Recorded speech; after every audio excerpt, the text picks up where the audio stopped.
Good morning. It's Wednesday, February 4. My first thought is I'm really glad and I appreciate if you guys want to comment below the video. I appreciate the comments in the messenger, like you, Brian McFadden, but also I appreciate comments below the video because I can look at them on my television. It looks really cool. Anyways, starting out with the C's today. I might do another one after. First up is a pretty unknown band called Cafe Jacques. This is called Round the Back. I found out about this from my good friend Andy Robertson in Eureka, so I bought it. It's I think it's a lot like Steely Dan, real tasty, very good.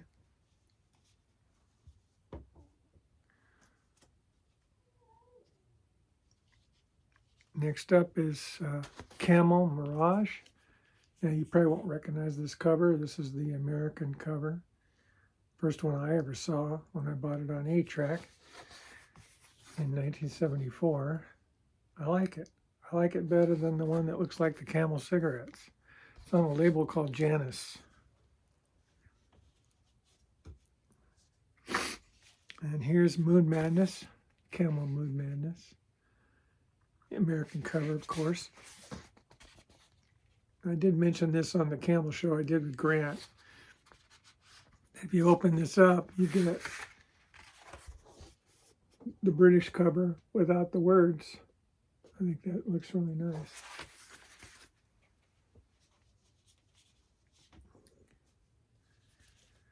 Next up is a band called Capability Brown, Voice. Again, I got turned on to this by my friend Andy Robertson. It's a pretty trippy album. Love the gatefold. Look at this. These are the kind of pictures I like, where you get to see the real deal here with the guys and everything. This is a great album. The side 2 is a major song called Circumstances. It takes the whole side. Incredible. Yeah, I paid $1.75 for that. Next up, we got, I left this plastic on because I don't want this lenticular cover to get screwed up. This is Captain Beyond's debut album. So I'm not sure if you can see it like that, but it supposedly moves around when you do that. But I had to keep it covered because I want to make sure it doesn't get damaged.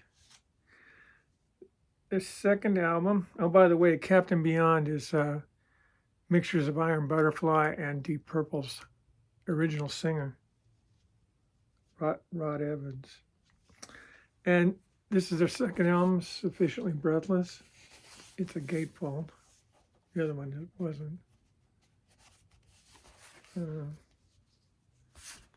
me figure out how to open it up. There we go.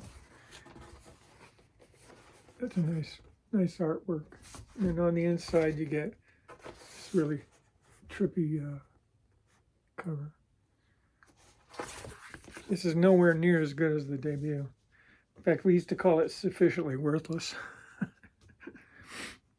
And their third album is Captain Beyond Dawn Explosion. I always like this cover. Looks cool. Cheap, but, you know, I just think it looks nice. Not a gatefold. Moving right along here, we got Captain Lockheed and the Starfighters. Again, I got turned on to this by Andy Robertson. He turned me on to a lot of cool albums. That's the outside of the gatefold. And this is Robert Calvert, who sings lead for Hawkwind. And the backing band on this is Hawkwind. Lemmy's on this, on bass. And it comes with kind of like a booklet kind of thing, a little bit. It's a great album. Hard rocking, a lot of spacey synthesizers. This is the second album by Caravan called If I Could Do It All Over Again, I'd Do It All Over You. Great album. There's Richard Sinclair right there, the blonde. Great bass player and singer. Here's another Caravan album that comes a little later called For Girls Who Grow Plump in the Night. She's gonna have a baby. Here's another great picture in the Gateball. This is John G. Perry on bass, who ended up in that band I mentioned before in the A's called Aviator, which is a great album. Love that album. This is Cunning Stunts by Caravan. You got to be careful how you say it. You don't want to say it reverse. Yeah, this is good. John G. Perry leaves Caravan, and a guy named Mike Wedgwood shows up. He's good, does a good job. And then the second one on that he's on is called Blind Dog at St. Dunstan's.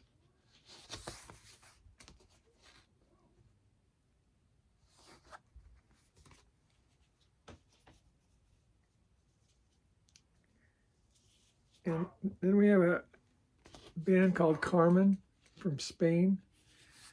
This was introduced to the world by David Bowie on the Midnight Special. They play flamenco prog. Pretty amazing stuff.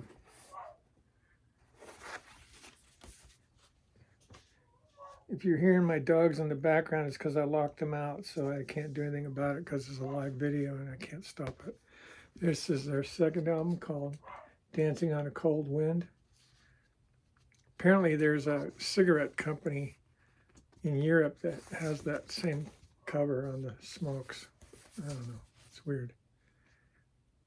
That's what they look like. Very Spanish. Love that Carmen. Good stuff. Here's their third album called The Gypsies. It's an American copy on Mercury Records. Okay, then we got a really kind of rare British neo-prog band called Castanark from the early 80s. I like this a lot. I don't know how rare it is. I've never actually seen it on CD. Here's Clearlight Symphony. And Steve Hillage is on side one from Gong. This album, Spacey Madness, is so good. Really good. Here's Electric Savage by Coliseum 2. It's their second album. Gary Moore, Don Airey, John Moll, and John Heisman. Phenomenal fusion. Here's their third final album, War Dance. Again, Andy turned me on to these guys. I didn't know about them. And then we got a very weird, a rare album called The Family of Man. College of the Redwoods, Eureka, California. Stage band 1975. The director is Jerry Moore. He was my music teacher from 1981 to 83, I think. Great guy. Chick Corea Electric Band. This kills. Scott Henderson on guitar, Chick Corea. John Patitucci and Dave Weckl. And I can't remember the guy's name who plays, oh yeah. Who else is on this? Oh, this is before they got that woodwind player. Carlos Rios. plays guitar on it too. But Scott Henderson stuff's phenomenal. Great album. It's the only one I got by them on LP. Larry Coryell, The 11th House, featuring Larry Coryell. I didn't know anything about it. I just liked the colors, and I bought it on 8-track. Boy, was I glad I did. This is Fusion City. It's very much like Mahavishnu Orchestra. Larry Coryell is a fantastic guitar player. There's another one called Level 1. This came out in 1975. Here's another one called Aspects. 1976. And as good as looking as these covers are, the vinyl in everything I'm showing is pristine. The records sat around for 35 years when I didn't have a turntable, so that's why they're in such good shape. Here's the 11th House Live. Montreux. Here's the debut album for Crack the Skye. Great band. Love them. They're kind of semi-prog. They're different, that's for sure. Animal Notes, their second album. Great musicians. Love the songs. They write good songs. This might be their most popular album, Safety in Numbers. Really good stuff.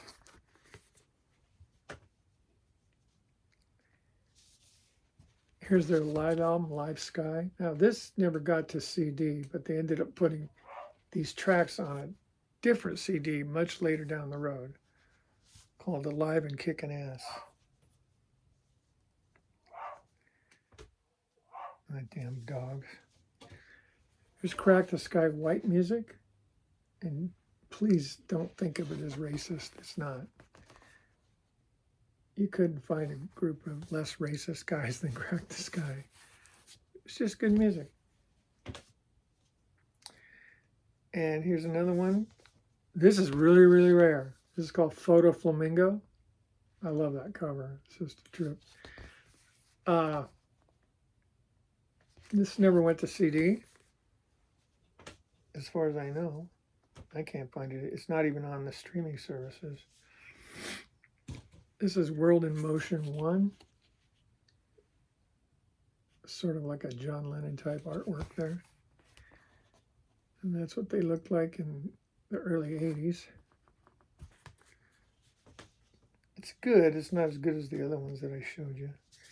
And this is pretty much a two-man band.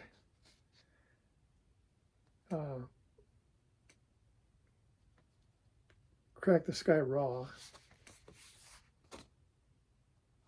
It's a strange album, but still Crack the Skye. And you'll recognize this, of course.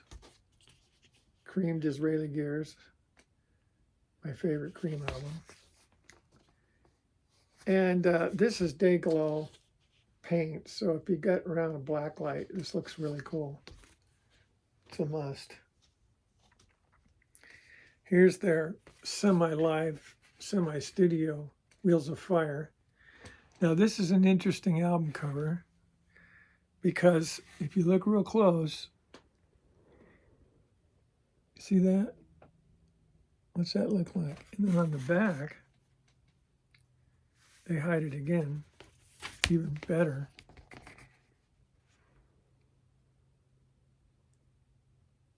See that? 2 flying saucers on Wheels of Fire. Oh, it's a gatefold.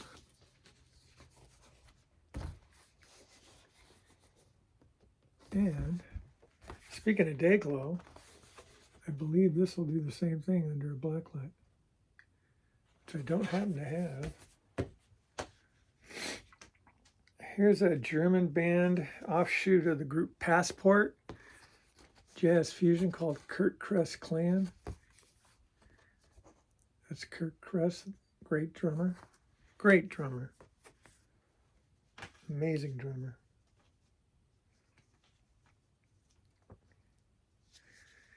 Here's a really weird album done on a Sequential Circuits 6-track synthesizer. I bought this in the early 80s. You can't even find this. This is so rare. It was sold at 2 Street Music in Eureka, California, when the guy was demonstrating, and I ended up buying the unit. I still have the synthesizer to this day. It records sequences and it has 6 tracks. That's pretty cool. This is a group called Crossfire, East of Where. They're an Australian fusion band. Good stuff. Very rare. Hard to find this. Don't know if it ever became a CD. And then we're going to end the broadcast here with the band Curved Air. Love this cover. This is called Air Conditioning. Not a gatefold. This is second album. It is a gatefold.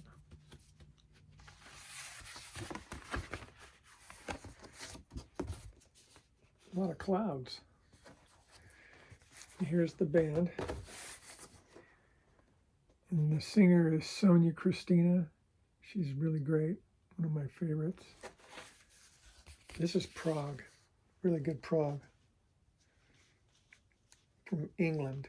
And this is their third and probably most famous studio album.